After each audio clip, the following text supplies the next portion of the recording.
What's the meaning of acidity? Acidity.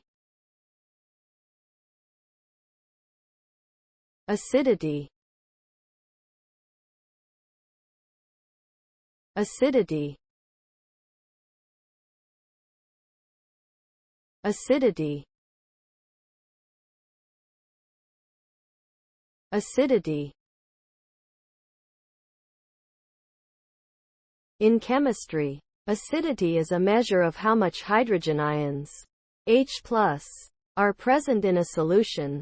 A solution with a high concentration of H+ ions is acidic, while a solution with a low concentration of H+ ions is basic.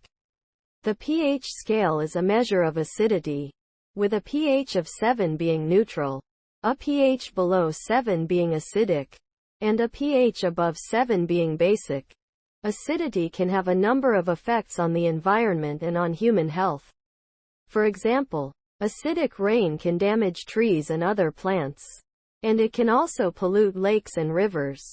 Acidity can also irritate the skin and eyes, and it can make it difficult to breathe.